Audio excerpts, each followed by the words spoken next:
में सीनियर तज्जियाकार और anchor person जनाब आरिफ हमीद भट्टी साहब ने ज्वाइन किया है, उनसे जानते हैं।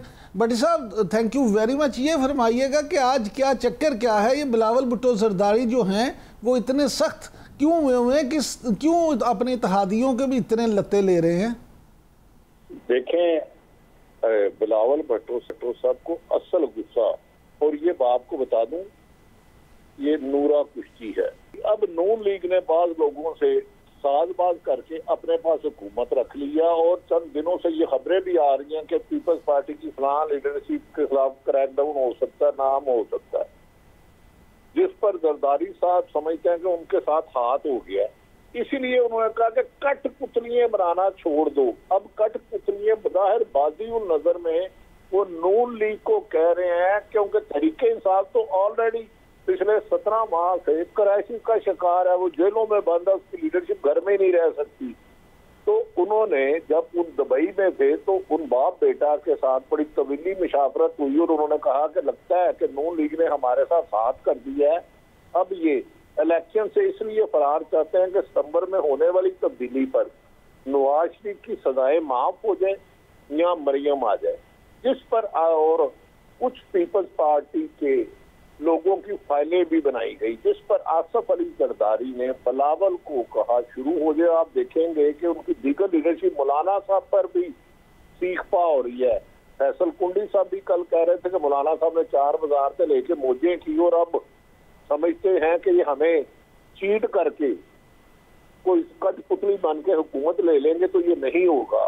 मुमकिन है कि जो कल के दोस्त थे आज दुश्मन बन के एक दूसरे के सामने आ जाए। अगर जरदारी साहब समझे कि वाकई उन्हें डिच किया जा रहा है, उन्हें सिंध में भी क्रश करने की कोशिश की जा रही है, तो फिर वो बज़ाहिर आसफ अली जरदारी भी आपको प्रेस कॉन्फ्रेंस करते हुए नून लीग की 16 माह की वज़ारत उज़्मा पर पूरी तनकीद करते हुए दिखाई देंगे। अच्छा भट्टी साहब, इसका मतलब है कि आप भी ये समझते हैं कि पीपल्स पार्टी इस वक्त जानबूझकर गुड कॉप और बैड कॉप वाला खेल खेल रही है? 100% यकीनन। देखे ना, एक तरफ बिलावल साहब कहते हैं इलेक्शन कराओ, 90 दिन में सीईसी की मीटिंग में फैसला हुआ है। अगले दिन आसफ अली जरदारी साहब कहते हैं नहीं, पहले हल्का बंदियां कराओ, मर्दमशुमारी करो। तो यही नवाज शरीफ और शहबाज शरीफ करते थे। पीडीएम की जलसों में आप देख लें, जब पीटीआई की हुकूमत थी तो नवाज शरीफ और मरियम नवाज अहम तरीन शख्सियात के इस्तीफे मांगते थे। 2018 में कहते थे खराई मलूक ने धांधली की है, उन पर इल्जामत लगाते थे, और शहबाज शरीफ चुपके रात को धीमी धीमी बारिश में अच्छे मौसम में मुलाकातें करते थे, और उसका नतीजा भी ये निकला कि अदम एतमाद के जरिए जो पीटीआई के इत्तेहादी थे उसे पीडीएम की झोली में डाल दिया गया। तो याद रखें कि पीपल्स पार्टी की मुखालफत के खिलाफ ही जुनेजो लीग बनाई गई थी, ज़ियाउल हक साहब ने बनाई थी। उसी को तोड़ फोड़ के कभी कायदे-ए-आज़म लीग बन गई, कभी नून लीग बन गई, कभी फलां लीग बन गई, कभी पगाड़ा लीग बन गई। तो मेरा ख्याल है दोनों जमातों को, कहते हैं ना, रकीबों को कासद बनाते नहीं। अब पीपल्स पार्टी ने रकीबों को कासद बनाया तो मौजे ने।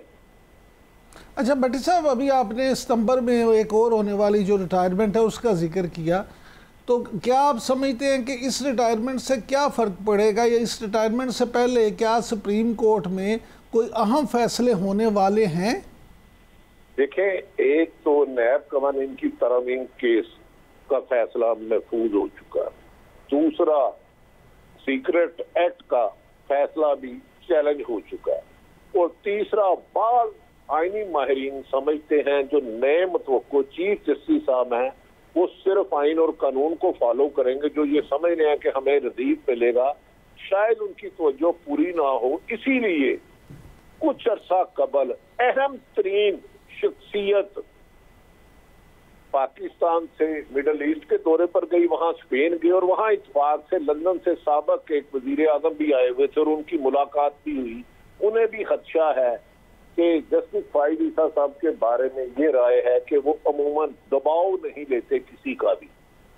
तो बज़ाहिर तो ये बहुत ज्यादा तवक्कुआत यही कर रहे हैं कि अक्टूबर उनकी वजह से आएंगे, उन्हें रिलीफ मिल जाएगा, लेकिन जिन लोगों ने उनके साथ फैसला किया है वो कह रहे हैं कि उन्हें कभी यकीन है कि वो आइन और कानून की और अदालतों के एहतराम के साथ रहेंगे। अब देखना ये है कि आने वाले दिन यकीनन 15 दिन बड़े अहम होंगे, गालबन 17 या 18 को वो चार्ज ले रहे हैं चीफ जस्टिस ऑफ पाकिस्तान का। तो उसके बाद जो इतने अहम केस हैं, साइफर केस है, उसके बाद आर्मी एक्ट तरमीम बिल है, उसके बाद नैब कवानीन के तरमीम है, तो बड़े अहम केस इस वक्त अदालतों की तरफ पूरी पाकिस्तान की आवाम देख रही है। अच्छा भट्टी साहब हमारे साथ रहिएगा, फैसल चोई साहब से भी इस पे पूछ लेते हैं। फैसल चोई साहब, आप क्योंकि माशाल्लाह माहिर कानून भी हैं और सुप्रीम कोर्ट में रोज़ाना की बुनियाद पर जाते भी हैं, आपका ज़ाती तजर्बा और मुशाहिदा क्या है? क्या आप समझते हैं कि आखिरी हफ्ता अगर हो रिटायरमेंट में तो उस तरह के जो क्रूशल फैसले हैं उसमें जज साहिबान को उस तरह से इन्वॉल्व होना चाहिए, या मुतनाज़ फैसले या मुतनाज़ केसेस में अपने आप को इतना खुल के सामने लाना चाहिए?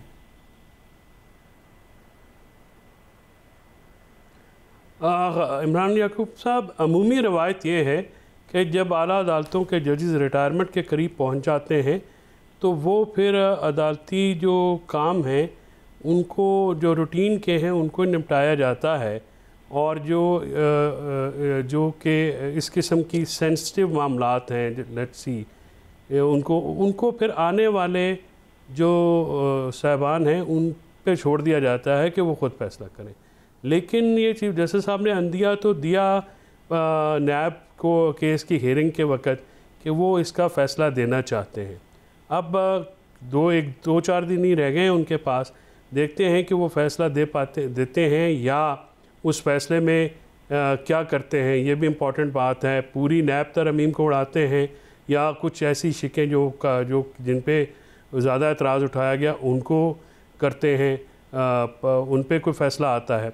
बहरहाल जो मेरी अपनी ज़ाती राय के मुताबिक अब वक्त बहुत कम रह गया है, तो चीफ जस्टिस उमर अता बंदयाल साहब को शायद नैब तरमीम के केस पे फ़ैसला आने वाली अदालतों पे छोड़ देना चाहिए, और वही बेहतर है। पाकिस्तान में बहुत ज़्यादा बिटरनेस है अदालती महाज पे भी और सियासी महाज पे भी, ज़ाहिर है मुआशी इक़्तिसादी महाज पे तो बहुत ही ज़्यादा मुश्किलात हैं। अच्छा, तो ऐसे जो मामलात हैं अगर आने वाले जज साहबान करें तो वो बेहतर होगा। भट्टी साहब, आप क्या समझते हैं कि जिस तरह चोई साहब ने कहा, ये आने वाले जज साहिबान पे छोड़ना चाहिए या मौजूदा चीफ जस्टिस को इनिशिएटिव लेना चाहिए?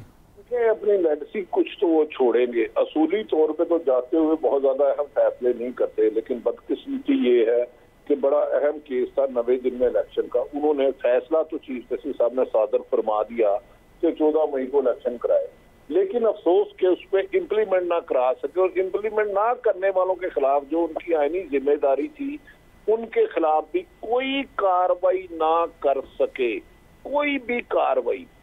तो अब भी 90 दिन का इलेक्शन कराने के लिए सुप्रीम कोर्ट बार, पाकिस्तान बार, तमाम बार्स कह रही हैं, वुकला 14 सितंबर को हड़ताल कर रहे हैं। सबसे ज्यादा तो है कि मुल्क में इस वक्त माशी बहरान तो है ही है, बिजली, गैस, पेट्रोल की कीमतें तो आसमान को छुई हैं, लेकिन आईनी बहरान और अदारों की बेतौकीरी का ये जो सिलसिला जारी है, अगर इसे ना रोका गया तो आइंदा जुडिशरी के लिए भी मुश्किलात होंगी कि दबाव डाल के थैंक यू भट्टी साहब।